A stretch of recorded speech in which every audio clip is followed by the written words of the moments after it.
very warm welcome to you. We're in Austria for the opening round of the 2013 FIA European Rally Championship. It's the Jana getting us underway. And what a place to be, based in Freudenstadt in Upper Austria. The rally's smooth and undulating asphalt stages coated in snow and ice. And when the ERC was last in town in January 2012, yes, it was that way. And indeed, the weather forecast predicting exactly the same. Some familiar names to you, and maybe some new ones along the way. Some to conjure with. Raymond Baumschlanger as well, the Austrian champion this year. So is the champion of the Czech Republic, Jan Kempecki, who've met before, and Kajan Kajatanovic, Romania. This year it will be a very difficult rally because the conditions are crazy, I have to say. On few stages you can find the ice, on few stages you can find the snow, and the conditions has been changing all the time, as you can see also now. And no one can tell you now what is going to be tomorrow. So the tire choice will be very important for everyone.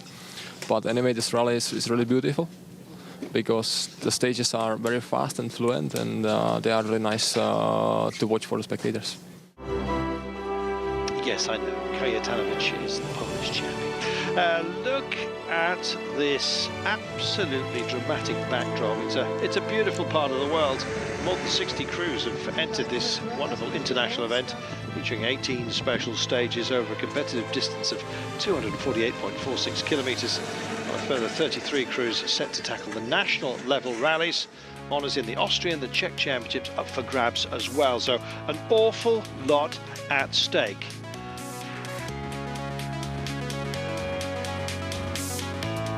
So 10 special stages for leg one of the rally around Freudenstadt.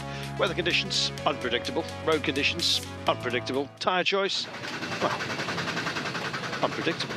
Early morning in Freudenstadt, temperatures around, just around about freezing. All drivers living in the service area essentially for the first 3 stages of the morning. Yes, first stage wet, second stage half snow at this time, and half ice for the final one. Talks of full snow as well. Very tricky tyre choice then. It's basically the best compromise between the tyres, and Jan Kempecki leaving service with wide snow tyres with studs.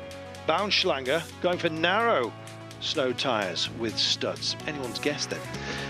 Pierbach, 18.99 kilometres and just after 8:20 local time in the morning, and plenty had been out here for their Knackwurst and a bit of Glühwein, I'll be bound, just to get everything settled. So what about that stage, first stage of the day? 2 passes indeed of leg one. Snow on the roads with air temperature around about 6 Celsius on the rise then. Tyre choice crucial as it was in stage 2, as you'll see. Jan Kempecki first on the roads, making a safe choice, 4 wide studded tyres, and it proved to be the best choice as he set the fastest time of 13:08.7 for the 18.99 kilometres of the stage. So good start.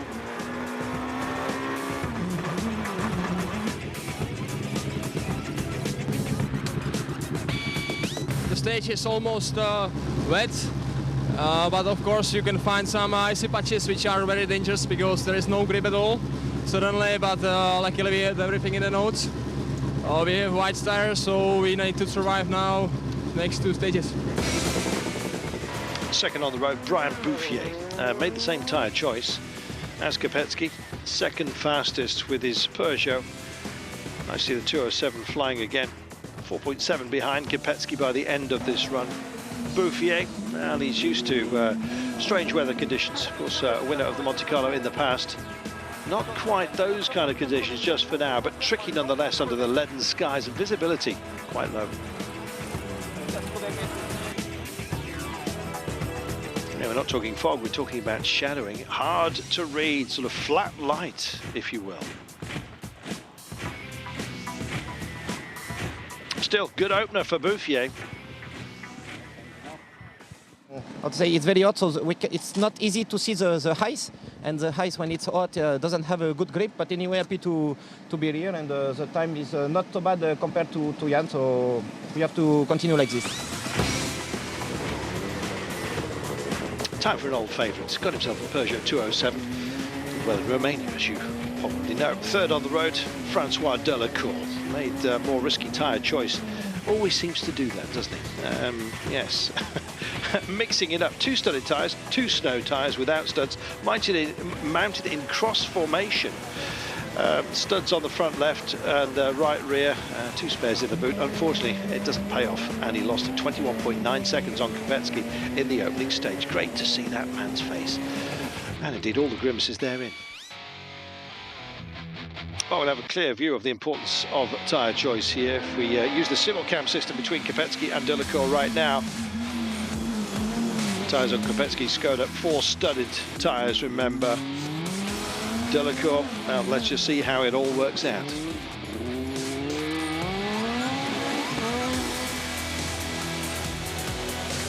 Well, looking again at the road section, it's easy to understand that after 19 kilometres, the difference is almost 22 seconds. More than a second per kilometre.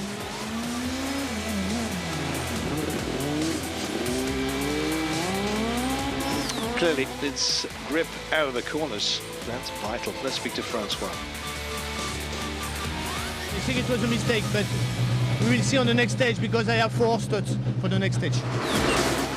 There you go. He's going to swap them over. Raimund Baumschlager of Austria. Yes, even worse for him, I'm afraid. Decided to use narrow-studded snow tyres instead of the wider ones used by the Michelin drivers. Aboard his Skoda Fabia, it was a bit of a handful at the end of the gap. Kopecky and he were separated by 57.2 seconds. Bad start for the local hero. There's still 2 stages to go, and with full snow and ice predicted, it could change. Our wrong tyre choice, definitely. We were expecting much more ice, and we were the only one at the front with narrow ones. But the next 2 stages will be more snow. There you go. That's exactly what he's hoping for. Václav Pech up next, 8th on the road. Yes, Pech also making what could be described as a safe choice, as Kopecky, Bouffier, Valasek and Solovov. Wide studded tyres from Michelin, and he sets the 3rd fastest time with a 12.6 deficit on Kopecky. Great to see the Mini in action.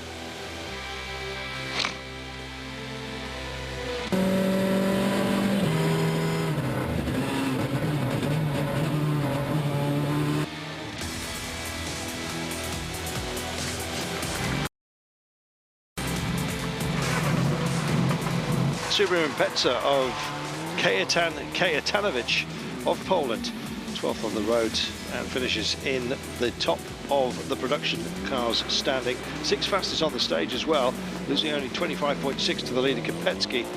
Also wide studded tyres. 5 prawy szybki, 4 prawy szybki, 30.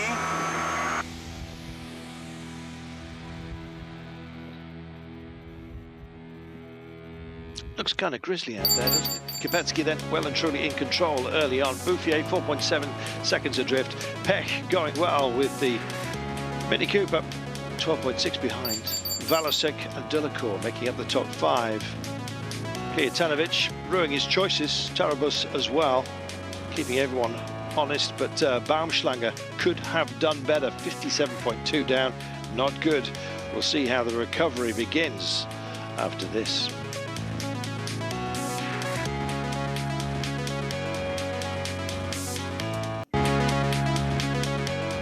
Welcome back. Liebenau beckoning, 10.22 kilometres in total, just after 24 or 25 minutes past 9 local time.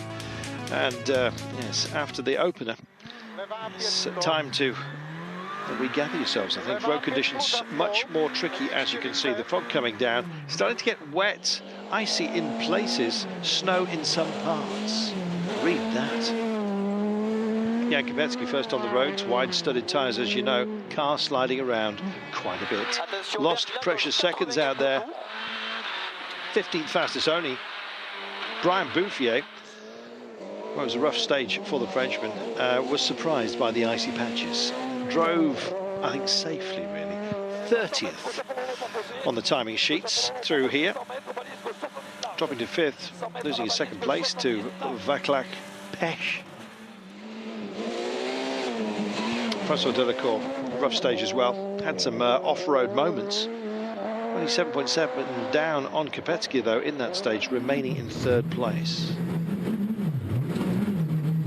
Baumschlanger. Well, after his outrageously poor opening stage, he was determined to do something. Disastrous tyre choice.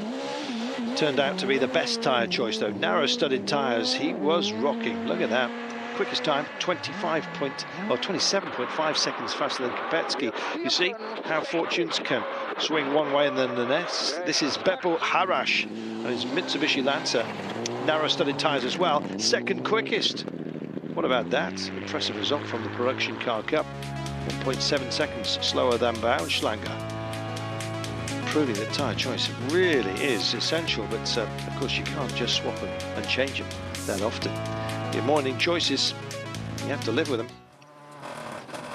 St. Oswald, 8.68 kilometres, a short one then, just after 10 o'clock local time.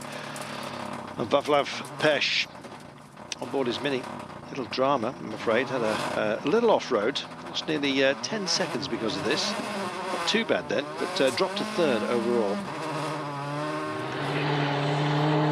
Short stage this one, but snow and ice reported throughout, and well, they were kind of finding it. As you can see, it's the sort of pace that you think you could manage yourself.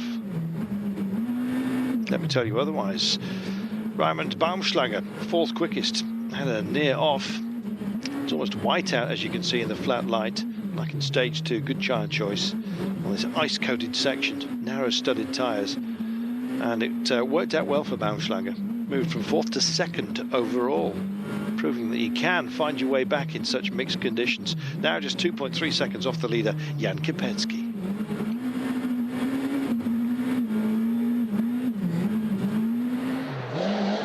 Car wailing in submission, as you can hear.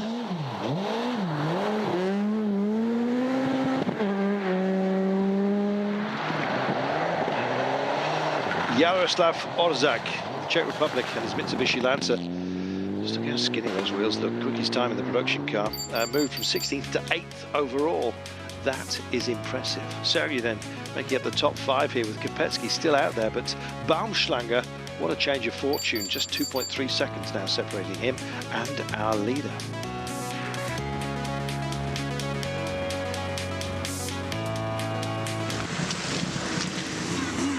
After 3 tricky stages, all the drivers back in Friedstadt for a 20-minute service. Jan Kopecky still leading the rally, as you've seen. Rarely smiles, but he looks all right. There was a lot of soft snow and ice which was melting down, and when you came to the slash, you know, the tires were not working at all, so you didn't have any grip. But finally we are here, we are on the first place, so I think the tire choice was good. There you go, serious business. And after 3 stages, Delacour 7th, 2 seconds behind another French driver, Brian Bouffier. There you go. The same spirit. You have always to drive with a compromise, and it's difficult. There you go, but remember his fantastic run a couple of years ago in the Monte Carlo. Especially in stage 3, I was pushing in the beginning and it worked well. But then I made a big mistake, I nearly went off. Oh, I was off, yeah. But I nearly hit some concrete. And then I slow it down a little bit because I guess it will be so difficult this night with the fog in the mountains, and I think there will be big time jumps like in the first stage.